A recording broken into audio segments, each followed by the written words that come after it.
Kings chapter 19 is where we'll be. Right now on the screen, we're going to review where we were when we left off and kind of fast forward a little bit. We were toward the very end of 1 Kings 11, which is, of course, was the demise of Solomon. And then we moved into chapter 12, which is really about the kingdom dividing, Rehoboam making a foolish decision, and then Jeroboam making an even more foolish decision. God had promised him that he would reign and prosper, but instead he chose to go a different direction and institute other gods and things along those lines. And so there you have that basically solidified the kingdom's breaking. Once one adopted a new religion, the likelihood of another of them reconciling together was pretty slim. And so that basically drove the wedge permanently. And then when we came to chapter 13, the young prophet goes to Jeroboam to pronounce judgment upon his calf worship. Now, what chapter 13 really drives home is not only are kings accountable to God, but even the prophets are accountable to God. You remember, he is killed because he listens to an old prophet who lies to him. And God still holds him responsible because the fact that he was lied to, God doesn't let him off the hook, so to speak. He still holds him responsible because God had told him what to do, and he didn't do it. And so the prophets, God expects obedience from everyone, even the people who would do his bidding. And so that chapter drives home that point and tells us what's going to happen to Jeroboam's calf worship. Then when we come to chapters 14, 15, and 16, we kind of start to see these divisions and we start to see different kings taking over.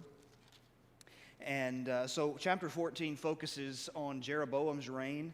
We learn about a sick child at the beginning, and then we learn about his death, his reign. And of course, he's the first king. And so the key is to figure out when we're reading this, not to just read successive king after successive king, but to understand what the writer is doing. Okay, so he's got a point he's trying to get across. There are reasons why. For an example, if you looked at it from a purely historical perspective, it would make more sense to spend a ton of time talking about Omri, the father of Ahab. Historically, he's more significant. Biblically, it's just the opposite. Omri is given a passing glance, and Ahab is given chapters 17 through 22. And that's because the author has an intention. Whenever someone sits down to write a book, as objective as they try to be, they have an intention. They're using information, they have a thesis they're writing, and they're using that information and those interpretations. And so what this writer is doing is shifting through these things. And the reason why, because he goes through, and from there forward, after Jeroboam, then you see the reign of Rehoboam, which actually spills over into 15 and 16, this alternation. You have Abijam and Asa, who are from the south, the two southern kingdoms, the two southern tribes, I should say. And then he returns back to the north, okay? So you have Jeroboam and Rehoboam, those first kings of the north and the south. That's his emphasis there. Then he shifts back and he talks about two other kings from the south in Abijam and Asa. And then he talks about 6 kings from the north. You see Nadab, you see Baasha. And then you're going to see some short reigns of Elah, Zimri, Omri, and Ahab. Okay? We're given summaries of their reigns. It's just passing over them very quickly. And then when we come to chapter 17, everything slows down. So the question is, why does he choose to slow down at a historically insignificant figure in many ways, but he chooses to slow down and spend a lot of time talking about it? The answer is because his purpose in writing the book is to talk about what happened to Israel that led it into captivity. And one of the things that Ahab does, so you see a lot of attention on Jeroboam and his calf worship. You see a lot of attention given in chapter 11 to Solomon introducing idolatry, and then Jeroboam expanding that in calf worship. So the reason we slow down with Ahab is because he is so significant for driving the north further into idolatry. He introduces Baal worship, okay, the first time. And so he is extremely significant because he introduces Baal worship, which will trouble them on into 2 Kings chapter 10. They're still going to be having problems with Baal worship until Jehu says to the worshipers of Baal, hey, let's all get together. I want to worship Baal too. And then he literally locked the doors and burnt the house down on top of them. Okay? And so the reason why we slow down here is to see the discussion of the introduction of Baal worship and God's superiority to Baal worship, and or to Baal. So, when we're reading this about Elijah, Elijah is just one small player. This is about God. The entire Bible is about God. Yes, there are people who play significant roles, but it's about God working through them. The greater story is always about God. And so when we come to chapter 17, Elijah comes out of nowhere, basically, and he introduces himself and pronounces that there will be a judgment of a drought on the land, which will ultimately lead to other problems. And so chapter 17 is broken into these three sections. So Yahweh, which is God's covenant name, okay, in L-O-R-D, all caps in your English translations, that's the Hebrew word Yahweh. That's the common designation for him. That's how he introduced himself at the burning bush to Moses in Exodus 3. So you have Yahweh over Baal in Israel. So Baal was the god of fertility and storms and of the farm. Fertility was more than just we think of it sometimes as we look at a couple and say they may be having fertility issues with having a child. Fertility for them is far, far different, okay? Fertility many times carries with it more the idea of the fertility of the ground. It's an agricultural society.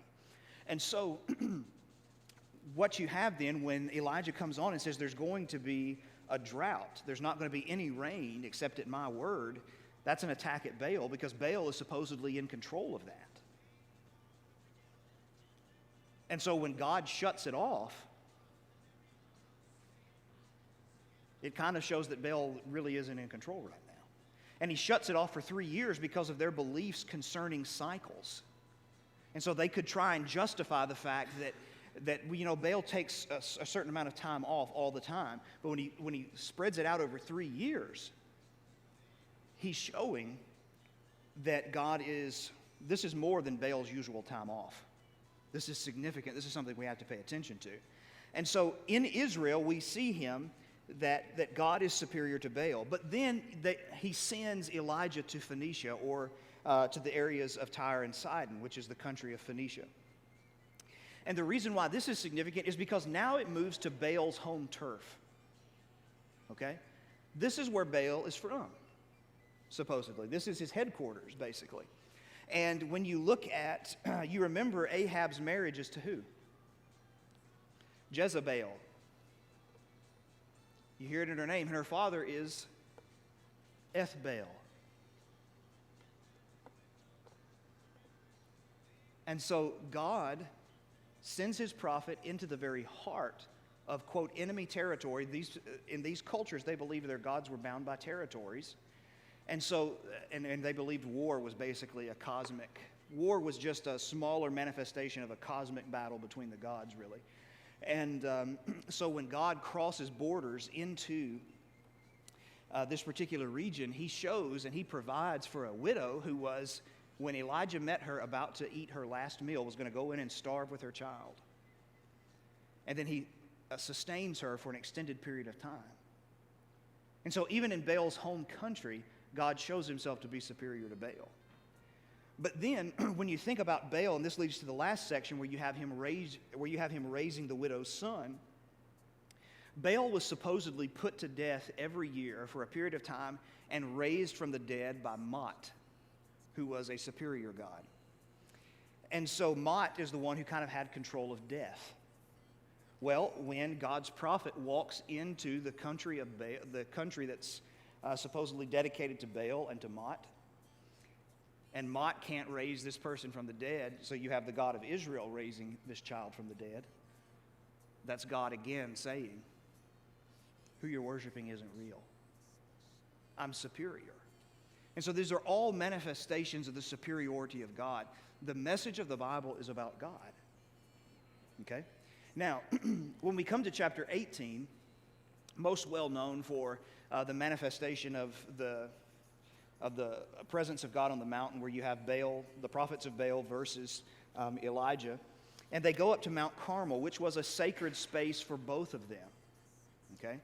It was a sacred space for both of them. You remember an altar of the Lord had been there and had been torn down, and Elijah rebuilds it. So it's significant to God. But it's also very significant to Baal worship. Mount Carmel kind of juts out into the Mediterranean, and so the idea of rain and fertility and all that kind of stuff that goes along with it. So They go up there and they say, we're going to settle this. Who is the real God?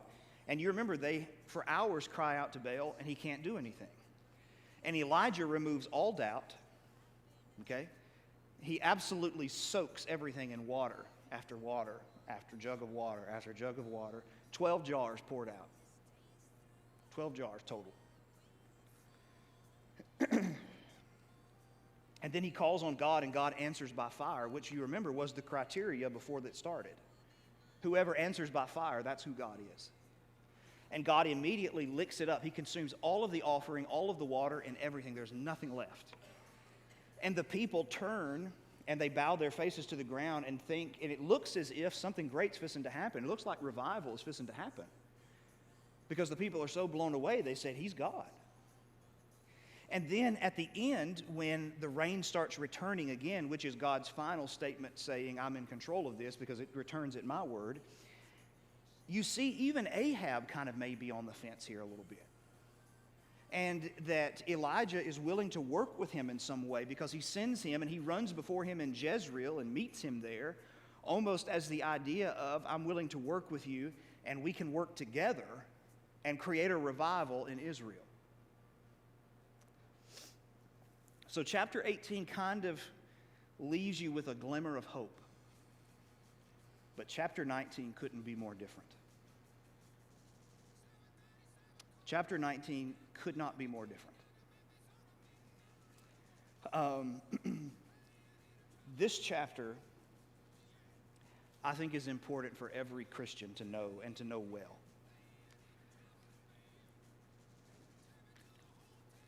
So we're all familiar with the terms, and may have even experienced it ourselves, with terms like depression or anxiety or something along those lines. Okay. What do you do when your depression is spiritually based? How do you handle spiritual depression?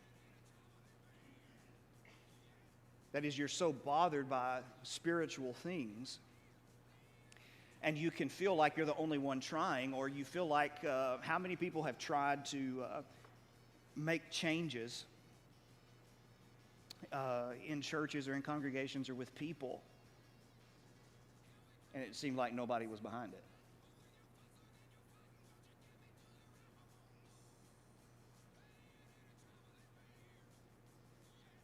Well, at least I'm trying. You're not even trying.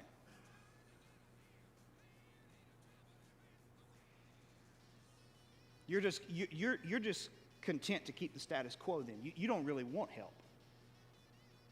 You see how quickly we can turn that when somebody doesn't take our idea, we can turn that and we can drive ourselves deeply into a spiritual depression?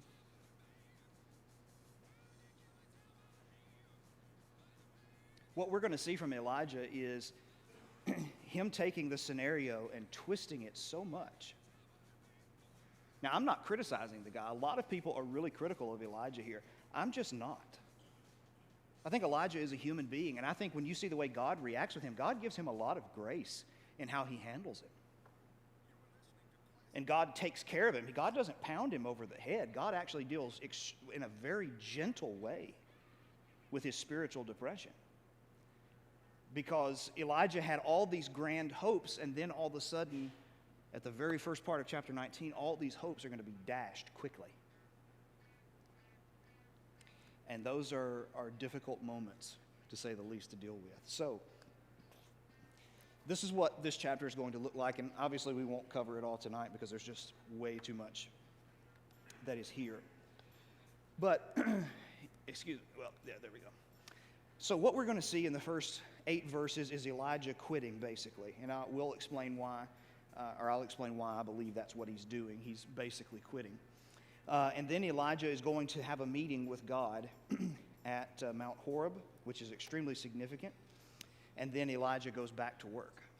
And so let's see what's going on here. Let's look at 1 Kings 19, beginning in verse 1. Let's read the first 8, because I doubt we get much further. It says, Ahab told Jezebel all that Elijah had done, and how he had killed the prophets with the sword. Then Jezebel sent a messenger to Elijah, saying, So may the gods do to me and more also, if I do not make your life as the life of one of them by this time tomorrow. Then he was afraid, and he arose and ran for his life and came to Beersheba, which belongs to Jerusalem, and left his servant there. But he himself went a day's journey into the wilderness and came and sat down under a broom tree, or some translations may say a juniper tree. And he asked that he might die, saying, "It is enough now, O Lord, take away my life, for I'm no better than my fathers." And he lay down and slept under a broom tree, and behold, an angel touched him and said to him, "Arise and eat." And he looked, and behold, there was at his head a cake baked on hot stones, and a jar of water. And he ate and drank and lay down again. And the angel of the Lord came again a second time and touched him and said, "Arise and eat, for the journey is too great for you." And he arose and ate and drank, and went in the strength of that food 40 days and 40 nights to Horeb, the Mount of God. All right, so we know based upon what is said briefly about Ahab and Jezebel's relationship in chapter 16 that she basically runs things, okay? She's actually the one in control. Ahab is kind of just a puppet. And we're going to see that again in chapter 21 with Naboth's vineyard and a number of other places. So she is basically in control. And so at the end of 18, Ahab seems like maybe God has finally gotten his attention. Okay? The rain is returning. Elijah seems to be friendly. Maybe we can work this out. Maybe we can work together. And then he goes home and he tells his wife. And it all changes. And it all changes.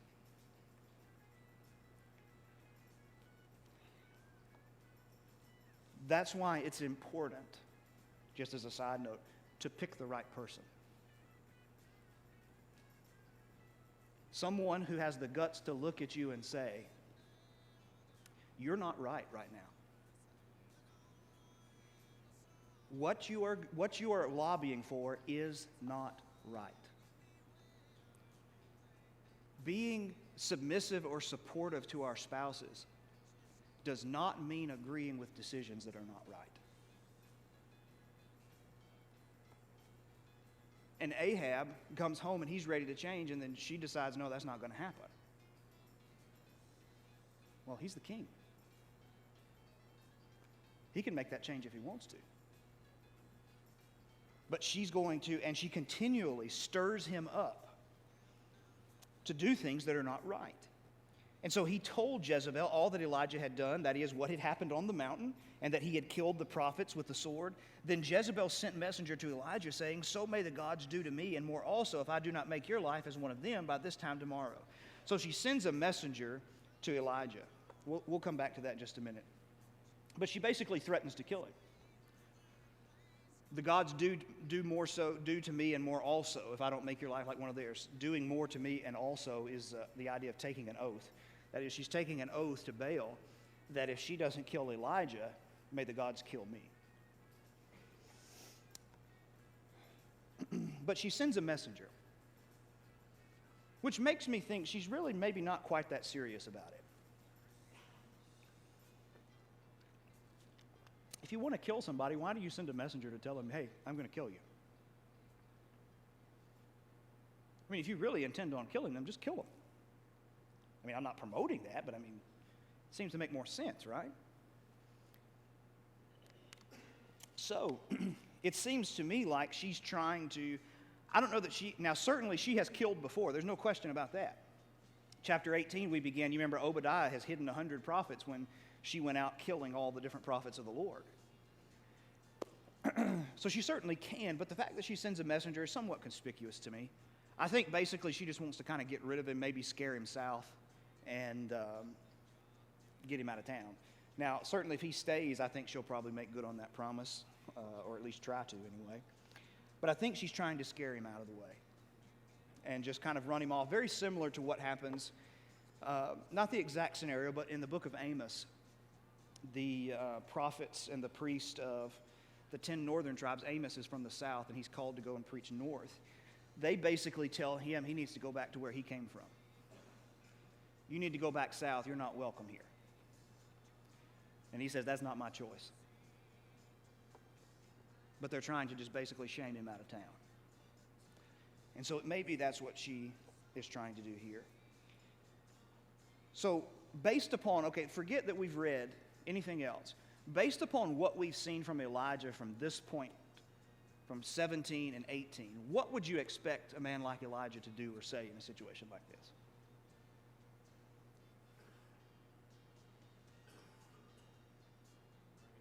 Yeah. Bring it. Did you see what just happened? You'd expect some kind of a, for lack of a better term, trash talk. My God just beat up yours. What are you going to do to me? That's what you would expect, right? You'd expect great moments of faith to come out. But yet that's not what he does. It says, then he was afraid, and he arose, and he ran for his life, and came to Beersheba, which belongs to Judah, and left his servant there. So he's afraid.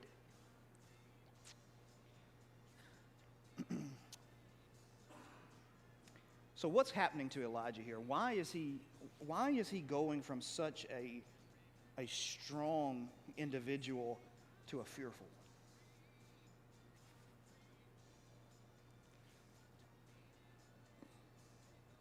In a lot of professions, especially in preaching, we call it burnout.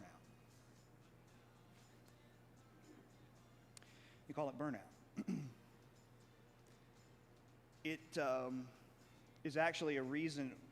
What we know now in the churches of Christ is that we cannot train preachers fast enough to replace the ones who are leaving. And I don't mean by leaving they die. I mean they quit it and they go do something else. And one of the reasons why they go and do other things is because they hit a wall and they burn themselves out. It's a very serious threat. You can work yourself to death and kill. I mean, the thought of getting up, you love preaching, you've dedicated your life to it, but sometimes the thought of getting up and preaching one more time or teaching one more class makes you want to run for the door. You just don't want to do it. It's because you burn out. And here is the peculiar thing about burnout spiritually in any way. It usually comes on the heels of great success. What just happened with Elijah? I'd call that a pretty big success, wouldn't you? Emotionally, spiritually, mentally, physically invested in everything that's going on there, and it looks like things are going to start going the way of God, and then all of a sudden the bottom falls out of it. And you quickly follow the bottom that fell out. But if you think about it, sometimes we look at people who go through these spiritual issues and spiritual depression, and we say, but they just seem to be so great 3 weeks ago. That's right, they were on a mountaintop. But what's the thing about a mountaintop? There is only one direction you can go. Down. If you're on the top of the mountain, the only direction that you can go is down. Now, I've never been an outdoorsman. I've never really hiked a lot of trails, although I've hiked some. But I can tell you it's easier and faster going down than it is going up.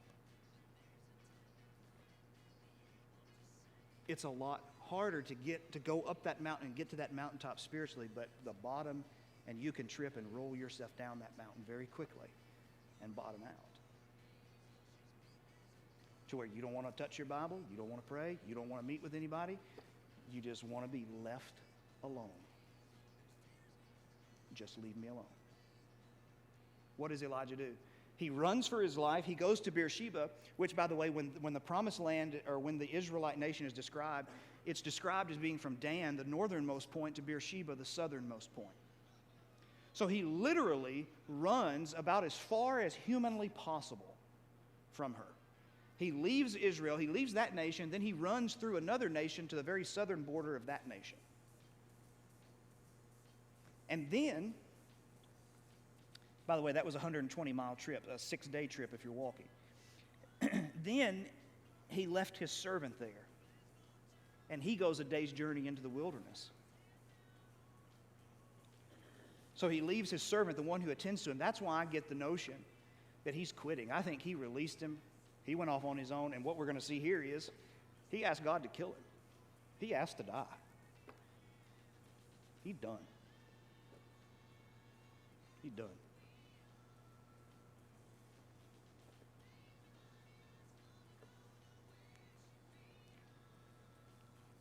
But when you learn to deal, I wish, so when I had my first anxiety attack, I was 20 years old and I was in the pulpit preaching. I had no idea what was happening to me. No idea. None. Scariest experience of my life so far. My family had had them. Thankfully, my mother had had them. She knew what was going on, and she was calm, was able to help. And I'll never forget what she said to me that night in our kitchen, at the kitchen island.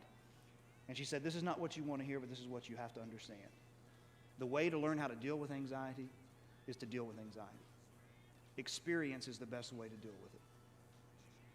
You have to learn how to study yourself and know your triggers and know what's going on and how to respond in certain situations when you feel that rising.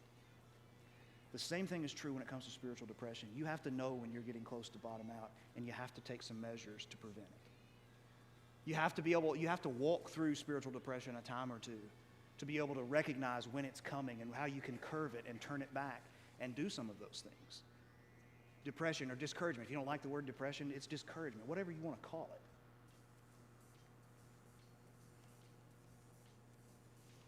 And one of the things you quickly learn is that the one thing you want people to do is leave you alone.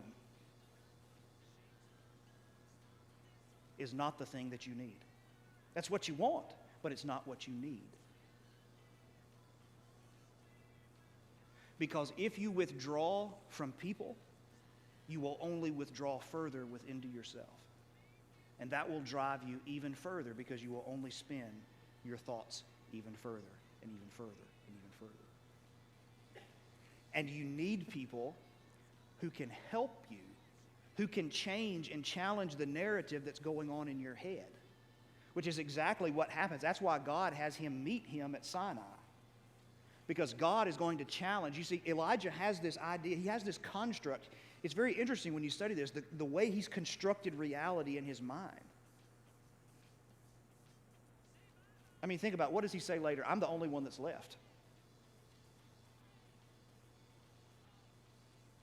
Listen, none of us are lone crusaders. Don't ever fall for the trap that says, I'm the only one trying to do right. It's a lie. You're not the only one trying to do right. There are people in the church, even in churches that may make you mad, or churches that may frustrate you, or churches that make you happy. There are people in every place that are trying to do the right thing. And if we pull ourselves into the self-pity and into the trap that says, I'm the only one, we're going to get in trouble. And further, we're going to drag other people down as well in the process. So here's Elijah leaving his servant behind and going down deep into a valley. Verse 4, but he himself went a day's journey into the wilderness and came and sat down under a broom tree or a juniper tree. Has a large leaf on it. It can grow to be about 12 feet tall. Very, very common in Sinai and in the Israeli wilderness, which is where Elijah is. And so he does, not only does he leave his servant behind, he also goes to a place where there's nobody else at all. The wilderness. And he isolates himself. Okay? And when you isolate yourself, again, with your own thoughts, has anybody ever heard the phrase, what's an echo chamber? It's very common in social media days. What are echo chambers? So an echo chamber is, so it's this room basically where, for an example, Twitter is notoriously an echo chamber. So what you do is you have a lot of people who believe the same things, and they say the same things, and it's like it echoes. What they say, it just bounces off the walls and comes back in, and they amplify it, and they make it worse, and they drive each other further into their hatred for something. The reason we call it an echo chamber is because there's only one opinion that exists in the echo chamber. You're only hearing what you want to hear.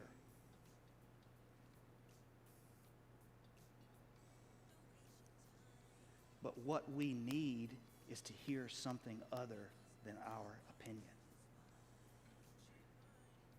We need another narrative. Otherwise, we can develop, again, why Twitter is notorious for conspiracy theories and strange ideas.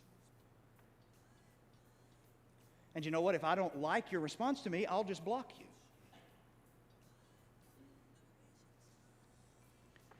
Now think about being in an echo chamber of one, which is what Elijah is doing when he isolates himself. The only thoughts he's hearing are the ones that are rattling around in his head. And the more he says it and the more he hears it, the more he believes it. The only problem is what he's hearing and what he's saying does not correspond to reality.